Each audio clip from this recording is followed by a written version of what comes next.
محبت کا اظہار ہے۔ اللہ رب العزت کبھی اپنے بندوں کو مخاطب کرتے ہیں یا ایھا الناس، اے ساری دنیا کے لوگوں۔ کبھی ایمان والوں جو اپنے رسول اللہ صلی اللہ علیہ وسلم کے امتی ہیں ان سے خطاب ہوتا ہے تو فرماتے ہیں یا ایھا الذین آمنوا۔ اور کبھی کسی خاص بندے یا خاص لوگوں سے خطاب ہوتا ہے اور وہ خطاب بھی پیار اور محبت والا ہوتا ہے تو اللہ فرماتے ہیں یا عبادی، اے میرے بندو۔ اور یہ عبدیت کا لفظ اللہ کو بہت پسند ہے۔ کلمہ شہادت فرماتے ہیں اشہد ان محمدًا عبدہ ورسولہ،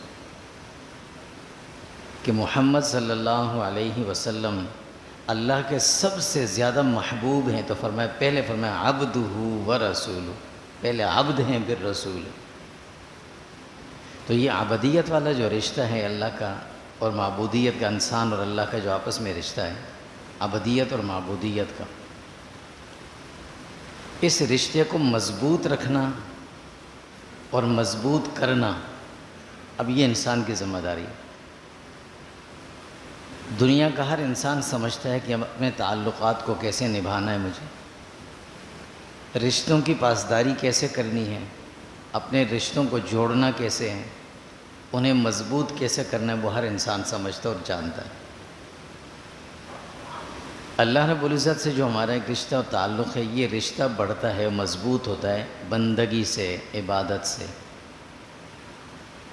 اللہ رب العزت معبود، انسان اس کے عبد اور بندے، تو اب اس کا تعلق جو ہے وہ ہے عبدیت کا، اور عبدیت سے ہی وہ رشتہ مضبوط رہتا ہے۔ جتنا ایک آدمی کے اندر اللہ کی بندگی، اللہ کی اطاعت، اللہ کی عبدیت، عبادت ہوگی، اتنا ہی رشتہ مضبوط ہوتا جائے گا۔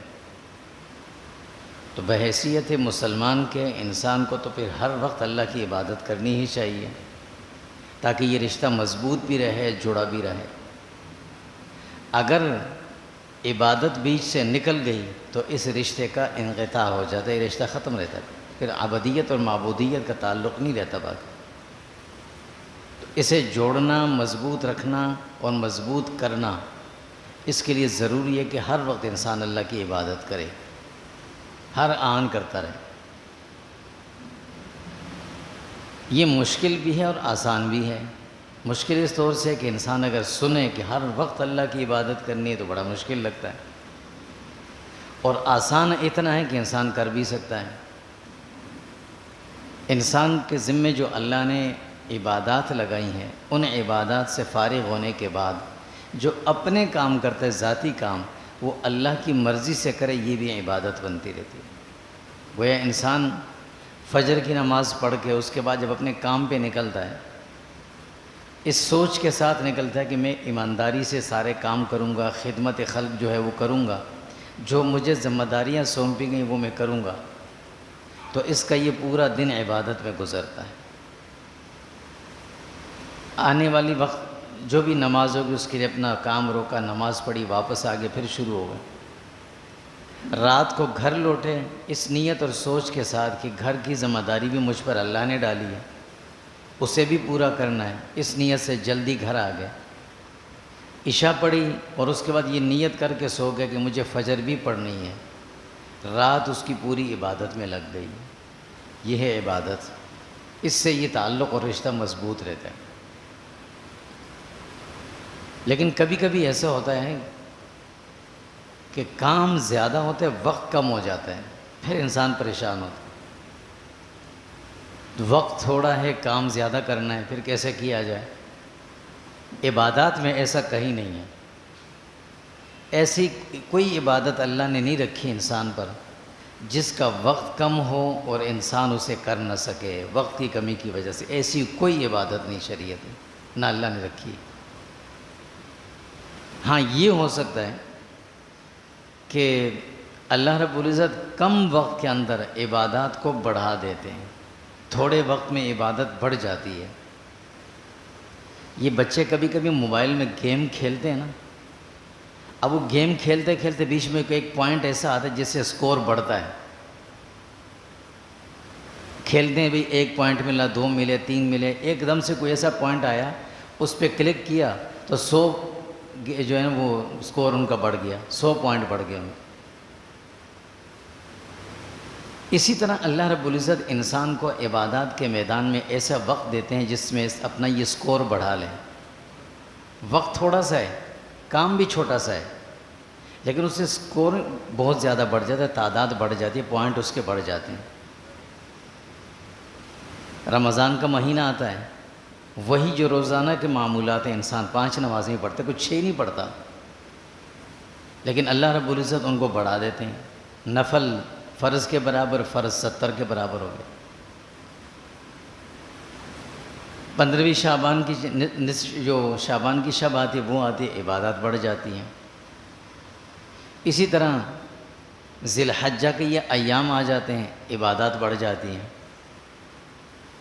کبھی انسان کو اللہ رب العزت ایسے مکان پہ پہنچا دیتے ہیں کہ اس مکان میں بیٹھ کر بندہ اپنی عبادت کو بڑھا دیتا ہے، اس میں اضافہ کر لیتا ہے۔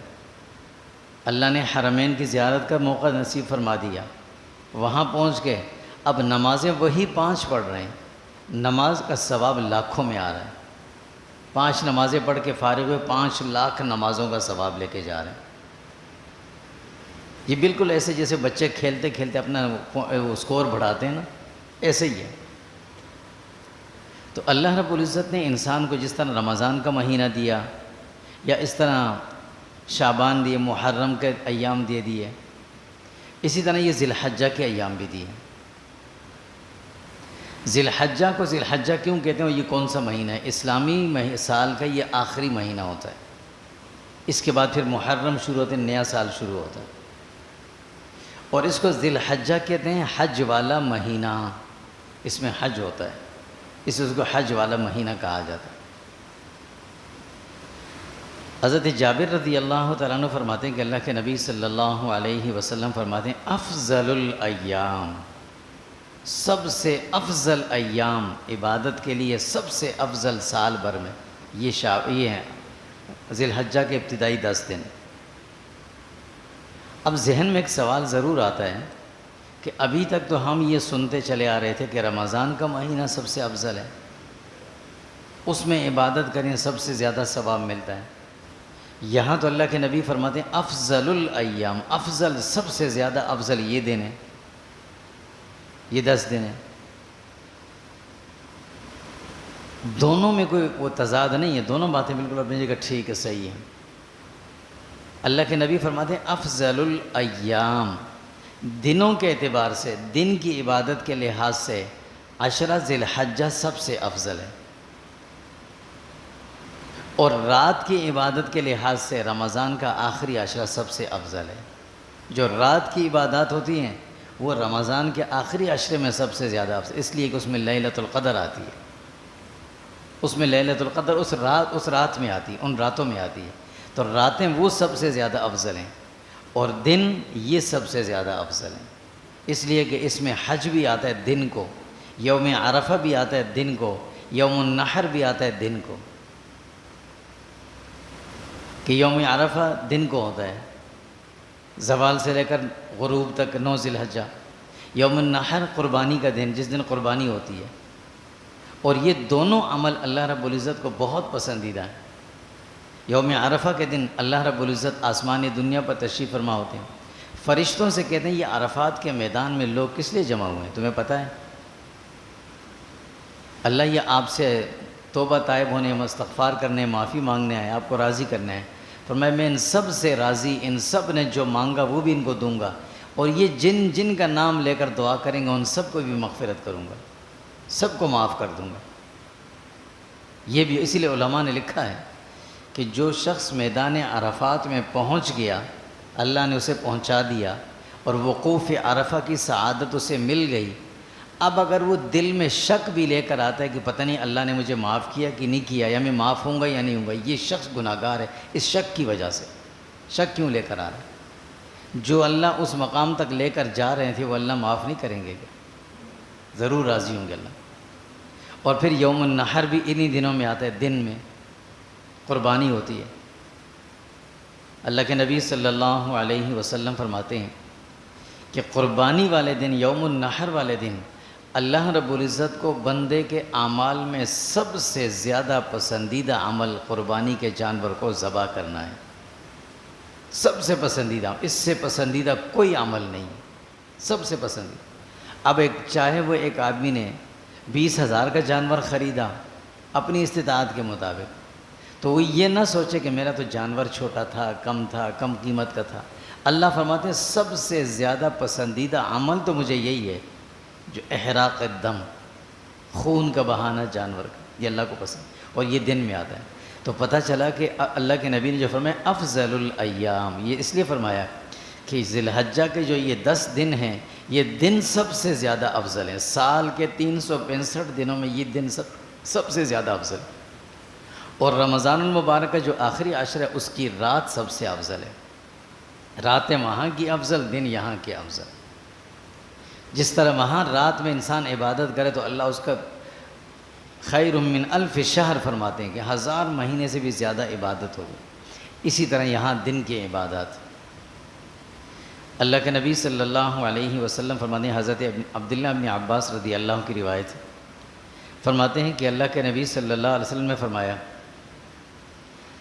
کہ اللہ رب العزت کو اپنے بندوں کے اعمال تو ویسے ہی پسند ہیں۔ بندہ نماز پڑھتے ہے اللہ کو اچھا لگتا ہے، روزہ رکھ رہا ہے اچھا لگ رہا ہے، لیکن فرمایا ان 10 دنوں میں جو بندہ اپنے اعمال کرتا ہے نا، اللہ کو وہ سب سے زیادہ محبوب ہوتے ہیں۔ ان 10 دنوں میں، ان 10 دنوں میں روزہ رکھے وہ اللہ کو سب سے زیادہ پسندیدہ ہے۔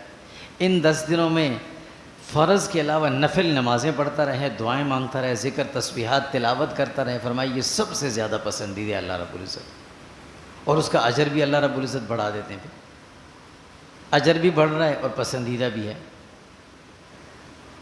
عبداللہ بن عمر رضی اللہ تعالیٰ عنہ کی روایتیں فرماتے ہیں کہ اللہ کے نبی صلی اللہ علیہ وسلم فرماتے ہیں اعظم الاعمال و احب الاعمال، ان ایام میں کی جانے والی نیکیاں اللہ کے نزدیک سب سے بڑی بھی ہیں اور سب سے زیادہ پسندیدہ بھی ہیں۔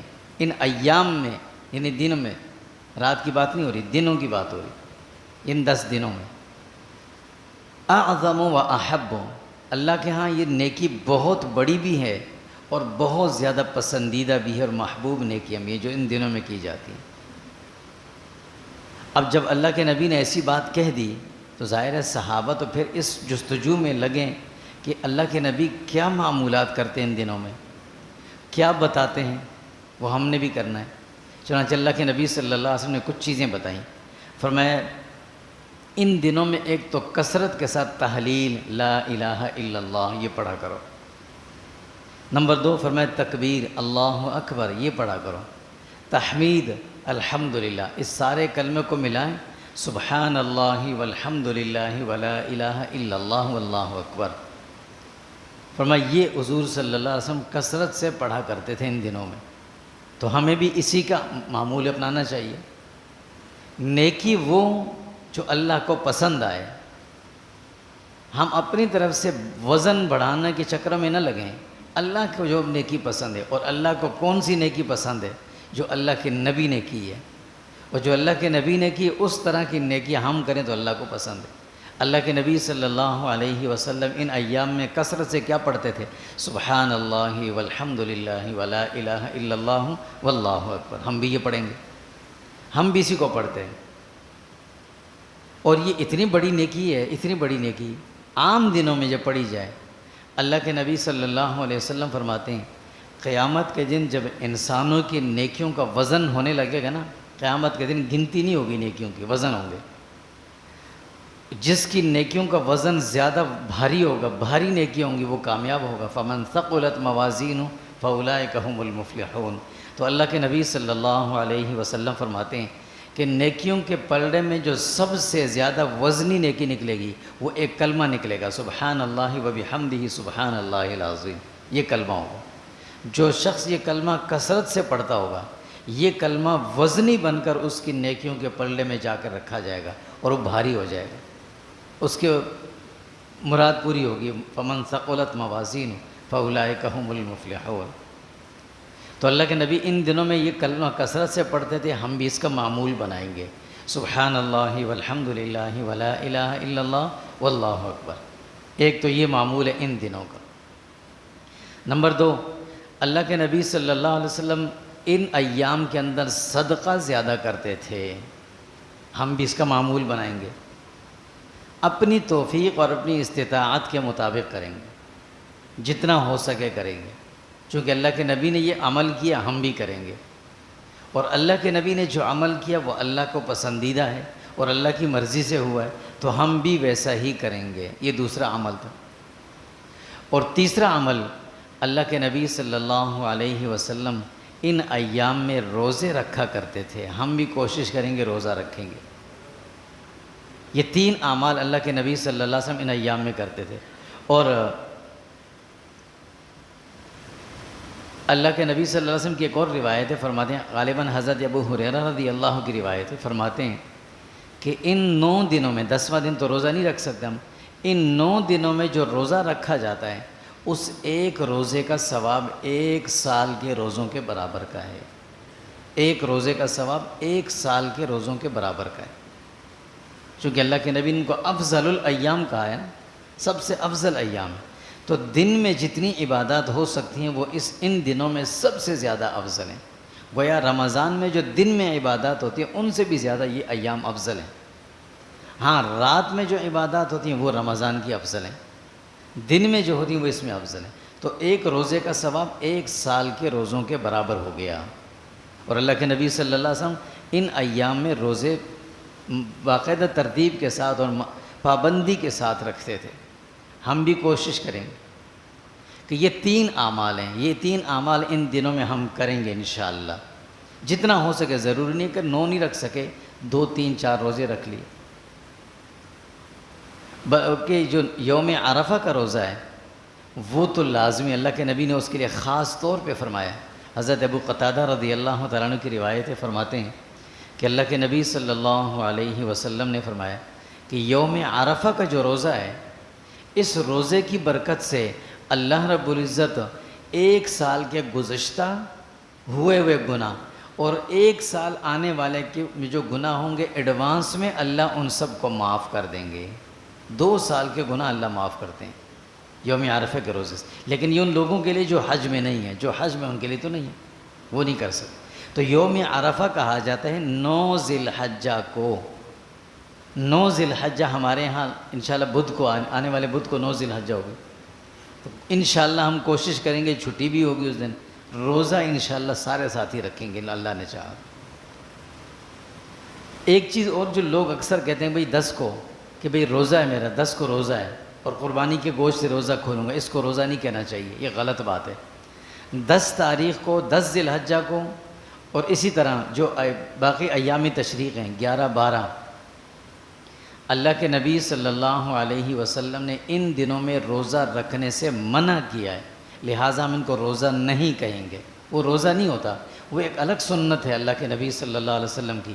اللہ کے نبی نے فرمایا صلی اللہ علیہ وسلم نے کہ عید الفطر کے دن جو معمولات مسنونہ ہیں، ان معمولات میں سے ایک چیز یہ فرمایا صبح سے کچھ نہ کھاؤ، فجر پڑھ کے نماز عید کی تیاری کرو، اس کے بعد قربانی سے فارغ ہو تو کوشش کرو کہ سب سے پہلے اس دن جو چیز کھاؤ اپنے قربانی کے گوشت میں سے کچھ چیز کھا لو۔ اسی لیے بعض ساتھی کرتے ہیں کہ جلدی سے کلیجی نکال کر اس کی بھون کے بنا کر لے آتے ہیں اور کھا لیتے ہیں، یہ سنت ہے۔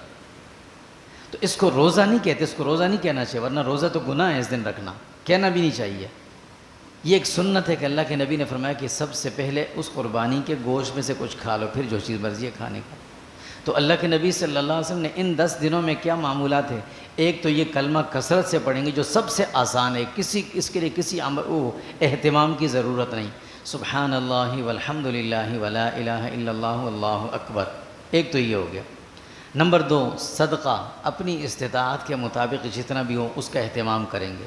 نمبر 3، روزوں کا اہتمام کریں، کوشش کریں کہ ہمیں بیچ میں بھی موقع مل جائے 2 4 روزے رکھ لیں، نہ رکھ سکے تو یوم عرفہ کا تو لازمی انشاءاللہ رکھیں گے، اللہ کے نبی نے رکھا ہم بھی رکھیں گے۔ یہ 3 معمولات ہو۔ ایک چوتھا عمل جو ان ایام میں کرنے کا ہے، اللہ کے نبی صلی اللہ علیہ وسلم نے وہ بھی بتایا ہمیں لیکن وہ 9 تاریخ سے شروع ہو کر 13 کو جا کے ختم ہوگا، پھر ابھی نہیں شروع ہوا وہ۔ اسے کہا جاتا ہے تکبیرات تشریق۔ تکبیرات تشریق 9 ذی الحجہ کی فجر کی نماز کے بعد سے لے کر 13 ذی الحجہ کی عصر کی نماز تک، ہر نماز کے بعد چاہے جماعت سے پڑھیں چاہے انفرادی پڑھیں، سری نماز ہو جہری نماز ہو، مرد ہوں یا خواتین کوئی بھی ہوں، ایک مرتبہ بآواز بلند اللہ اکبر لا الہ الا اللہ اللہ اکبر وللہ الحمد، یہ اللہ کے نبی صلی اللہ علیہ وسلم نے چوتھا عمل ان دنوں کے لیے بتایا ہے۔ یہ چوتھا عمل ہے کہ ان دنوں میں یہ کرنا ہے، اس کا بھی انشاءاللہ ہم اہتمام کریں گے۔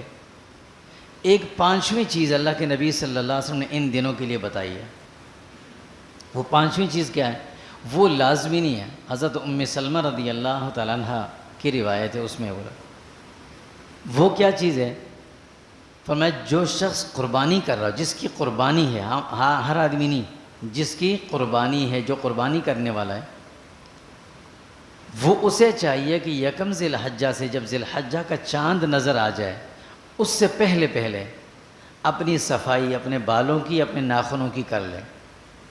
اور پھر مستحب یہ ہے کہ جب اپنی قربانی کے جانور کے گلے پر چھری پھیر دیں، پھر جائے اس پہ ذبح ہو جائے، بس اس کے بعد پھر کاٹ لیں۔ لیکن یہ عمل مستحب ہے، کوئی فرض نہیں، واجب نہیں، سنت مؤکدہ نہیں، یہ مستحب ہے۔ اور مستحب اس عمل کو کہا جاتا ہے کہ جس کے کرنے پر ثواب ہے، نہ کرنے پر کوئی گناہ نہیں۔ اس لیے اس کے لیے شرطیں بھی بتائی گئی ہیں۔ نمبر 1 یہ اس آدمی کے لیے جو قربانی کر رہا ہو، جس کی قربانی نہیں ہے اس کے لیے یہ حکم نہیں ہے۔ نمبر 2 یہ اس آدمی کے لیے کہ جس کے ناخن یا بال بڑے نہ ہوں، اگر اس نے کاٹے نہیں تھے، اسے پتہ نہیں تھا اور ذی الحجہ کا چاند دکھ گیا ہے، اس کے بعد اگر اس کے دیکھا کہ ناخن بڑے ہیں یا بال اضافی جسم کے بڑھ گئے ہیں، تو اس کے لیے یہ حکم نہیں ہے پھر استحباب پر عمل کرنا، اس کے لیے حکم یہ کہ وہ کاٹ دیں۔ آج کل اس چیز کو بہت زیادہ لوگوں نے زیادہ ہی کچھ وہ اہتمام سے کرنا شروع کر دیا ہے، تو اس کو اتنا زیادہ پرزور طریقے سے نہ بیان کیا جائے، نہ اتنا اہتمام کروایا جائے، ورنہ آنے والے وقتوں میں لوگ اس کو فرض کا درجہ دے دیں گے۔ اور پھر ایک کیا ہوگا، ابھی تو ترغیب دیتے ہیں، پھر لوگ منع کریں گے ایک دوسرے کو، ابھی کیا ہے تمہیں قربانی نہیں کرنی، تم نے کیا، تم نے بال کیوں کاٹ لیے، پھر یہ کیوں کی بات آ جائے گی۔ اور پھر نتیجہ یہ ہوگا کہ جس کے بال کٹے ہوئیں گے، ہم کہیں گے یہ قربانی نہیں کر رہا، پھر یہ مسئلہ یہاں تک چلا جائے گا۔ جس نے بال کاٹے ہم کہیں گے یہ تو قربانی ہی نہیں کر رہا، اب یہ زیادہ بھی کیوں نہیں کر رہا یہ۔ تو اس لیے اس مسئلے کو اتنا زیادہ اہمیت سے مراد ہے کہ اتنا زیادہ اہتمام سے نہ کیا جائے، نہ اس کو بیان کیا لوگوں پہ زبردستی کروایا جائے۔ ترغیبی عمل مستحب عمل کسی نے کر لیا تو اچھی بات ہے، نہیں کیا تو بھی کوئی حرج نہیں، اس پر کوئی گناہ نہیں ہے، کوئی آدمی نہیں کرتا نہ کرے۔ تو یہ 5 اعمال اللہ کے نبی صلی اللہ علیہ وسلم ان 10 دنوں کے لیے، بلکہ 9 دنوں کے لیے اللہ کے نبی نے ہمیں بتائیں۔ ان 5 اعمال کا ہم اہتمام کریں گے، اور یہ ایام اللہ نے دیے اس لیے کہ ہم اپنی عبادات کو بڑھائیں۔ جیسے میں نے شروع میں کہا کہ اللہ رب العزت اور بندوں کا جو آپس میں رشتہ ہے، وہ رشتہ عبدیت اور معبودیت کا ہے، اور وہ رشتہ مضبوط ہوتا ہے عبادات سے، عبادات کثرت سے ہوں۔ اب بعض دفعہ انسان کثرت سے کر نہیں پاتا تو اللہ اسے کثرت کے مواقع دے دیتے ہیں کہ بھئی تم اتنی زیادہ عبادات نہیں کر، پورے سال روزہ نہیں رکھ سکتے ہو، مشکل ہے، چلو ایسا کرو کہ ان ایام میں ایک دن روزہ رکھ لو گے، اللہ کے نبی صلی اللہ علیہ وسلم فرماتے ہیں سال کے روزوں کا ثواب مل جائے گا۔ 2 سال کے گناہوں کی معافی کے لیے فرمایا یوم عرفہ 9 ذی الحجہ کو روزہ رکھ لو گے، سب 2 سال کے تمہارے گناہ معاف ہو جائیں گے۔ اور جس عمل سے گناہ معاف ہوتے ہیں، لازمی سی بات ہے وہ عمل نیکیوں میں بھی شمار ہوتا ہے، نیکیاں بھی اس میں بھی لکھا جاتا ہے وہ۔ پھر ان ایام میں جس کو اللہ نے استطاعت و توفیق دی تو وہ قربانی بھی کر لے۔ اب یہ قربانی کیا چیز ہے؟ صحابہ سے حضور صلی اللہ علیہ وسلم نے پوچھا کہ یا رسول اللہ یہ باقی چیزیں تو سمجھ میں آتی ہیں، روزہ رکھنا، نماز پڑھنا، حج کرنا، قربانی کے لیے کہتے ہیں اس جانور کو پکڑو اور ذبح کر دو، یہ سمجھ میں نہیں آتی، عقل اس چیز کو مانتی نہیں ہے، تو یہ کیا ہے؟ ما هذه الاضاحی، یہ ہے کیا چیز؟ تو اللہ کے نبی صلی اللہ علیہ وسلم نے فرمایا کہ هذه سنت ابیکم ابراہیم، تمہارے جو روحانی والد تھے نا ابراہیم علیہ السلام، یہ ان کی سنت ہے، اللہ نے اس کو اس امت میں بھی جاری رکھا ہے۔ بس مان گئے، ٹھیک ہے۔ اب سوال پھر یہ ہوا وما لنا فی ھذا رسول اللہ صلی اللہ علیہ وسلم، ہمیں اس میں کیا ملے گا؟ ہمیں کچھ ملے گا اس پر؟ تو اللہ کے نبی صلی اللہ علیہ وسلم فرمایا ہاں، جانور جو آپ ذبح کرتے ہو نا، اس جانور کے جسم پر جتنے بال ہوتے ہیں، جتنے بال، ہر بال کے بدلے ایک نیکی لکھی جائے گی۔ اب کوئی نہیں گن سکتا کہ میں نے چھوٹا سا بکرا بھی لے کر آئے، اس کے بال بھی گننا ممکن نہیں ہے۔ چیز جائے کہ انسان اونٹ کے جسم پہ اون کے جو ہے روئیں گننا شروع کرے، گر نہیں سکتا، لیکن ہر اللہ رب العزت کے علم میں ہے، ہر ایک کے بدلے ایک نیکی ملے گی۔ اب یہاں جو بات سامنے آ رہی ہے نا، جو بات بتانے کی ہے، وہ اصل بات ہے، وہ سمجھنے کی ہے۔ یہ تو پتہ چل گیا کہ قربانی کے جانور کے جسم پر جتنے بال زیادہ ہوں گے اتنی نیکیاں زیادہ ہوں گی، جتنا جانور بڑا ہوگا اتنے اس کے بال زیادہ ہوں گے، اور اگر ایک کے بجائے 2 ہو جائیں گے تو بال اور زیادہ ہو جائیں گے، 2 کے بجائے 3 ہو جائیں گے تو اور زیادہ ہو جائیں گے۔ تو اگر ایک شخص کو اللہ رب العزت نے استطاعت دی ہے، وسعت دی ہے، اور وہ چاہتا ہے کہ میں اچھی بڑی قربانی کروں، بڑی قربانی کروں، تو وہ اگر 5 لاکھ یا 20 لاکھ یا 10 لاکھ کا جانور خریدنا چاہتا ہے نا، تو وہ ایک جانور 10 لاکھ والا ہرگز نہ خریدے، وہ 10 لاکھ کے 10 جانور اس کو مل جائیں گے۔ اب 10 جانوروں کے جسم پر کتنے بال ہوں گے اور ایک کے جسم پر جتنا بھی ہم کریں گے، جتنا بھی اس کو بڑا دیکھیں، وہ اتنا نہیں، اس کے برابر نہیں ہو سکے۔ تو نیکی زیادہ کس میں ہوئی کہ جانور زیادہ ہوں گے تو بال زیادہ ہوں گے، بال زیادہ ہوں گے تو کیا ہوگا؟ نیکیاں زیادہ آئیں گی۔ دوسری بات، اللہ رب العزت کو اللہ کے نبی صلی اللہ علیہ وسلم فرماتے ہیں کہ اس دن اللہ کو سب سے پسندیدہ عمل کیا ہے؟ جس وقت جانور کے گلے پر چھری پھرتی ہے اور یہ خون زمین کی طرف جا رہا ہوتا ہے، احراق الدم، یہ اللہ کو پسند ہے۔ ایک جانور کے گلے پر چھری پھیر دی، ختم ہو گیا۔ 10 کے پھرے گی تو بار بار پھرتی رہے گی، بار بار پھرتی، اور بار بار اللہ کو پسند آئے گا۔ یہ دوسرا فائدہ ہے اس کا۔ تیسرا فائدہ اس کا کیا ہوگا کہ اس قربانی کا مقصد کیا ہوتا ہے؟ مقصد اس میں یہ ہے کہ بھئی جو غریب ضرورت مند لوگ ہیں ان تک گوشت بھی پہنچ جائے۔ تو ایک جانور اور 10 جانور کو برابر کریں گے تو لازمی سی بات ہے 10 میں زیادہ نکلے گا۔ اور سب سے بڑا فائدہ یہ سنت ہے، یہ سنت ہے۔ بڑا اور مہنگا جانور خریدنا سنت نہیں ہے، یاد رکھیے گا، زیادہ جانور خریدنا سنت ہے۔ شاید یہ سنت ہم نے پہلے نہ سنی ہو۔ یہ جو ہم نے ٹرینڈ بنا لیا نا کہ مہنگا اور خوبصورت جانور، اس مہنگے اور خوبصورت نے نقصان کتنا کیا؟ غریب آدمی کو قربانی سے دور کر دیا۔ ہر آدمی نے رونگ روغن کر کے اور دوائیاں کھلا کے جانوروں سے غبارے بنا دیا۔ اب وہ غبارہ نما جانور مہنگا بکتا ہے، 2 دن کے بعد اپنی اصلیت پہ آ جاتا ہے جب گھر لے کر آتے ہیں اس کو۔ غریب بیچارے کی استطاعت سے دور چلا گیا۔ یہ مہنگا جانور خریدنا ہم چھوڑ دیں، غریب بھی قربانی کر سکے کہ جانور خود اپنی جگہ آ جائیں گے۔ خیر یہ اپنی جگہ، لیکن میں نے بتایا کہ یہ سنت ہے۔ کیوں؟ اللہ کے نبی صلی اللہ علیہ وسلم جب حج پہ گئے تھے، اللہ کے نبی نے 100 اونٹ خریدے تھے، 100 اونٹ، اور 63 اونٹ اپنے ہاتھ سے نہر کیے، پھر تھک گئے، حضرت علی سے فرمایا علی ان باقی کو تم نہر کر دو۔ 100 کیے تھے۔ اللہ کے نبی چاہتے تو صحابہ کو بھیجتے، جاؤ بھئی شام تک، ادھر روم تک گھوم کے آؤ، ادھر ایران تک گھوم کے آؤ، سب سے بڑا اچھا اونٹ لے کر آؤ۔ ڈبل کوہان والا اونٹ اس زمانے میں ہوتے تھے، آج بھی شاید دیکھیں کسی نے، کوہانیں ڈبل ہوتی ہیں اس کی، سب سے مہنگا اونٹ ہوتا ہے وہ لے کر آ جاؤ۔ اللہ کے نبی نے وہ نہیں منگوایا، اللہ کے نبی نے 100 اونٹ خریدوائے۔ تو ہمیں بھی کیا کرنا چاہیے؟ سنت پہ عمل کرنا چاہیے، نمود و نمائش پہ عمل نہیں کرنا چاہیے۔ یہ عبادت ہے، اس لیے ہم سنت پہ عمل کریں گے انشاءاللہ، اور اللہ رب العزت ہمارے ان عبادات کو، قربانی کو، دیگر عبادات کو، ساری چیزوں کو اللہ انشاءاللہ العزیز پورے معاوضے پر قبول فرمائیں گے۔ وصلی اللہ تعالیٰ علیہ وسلم۔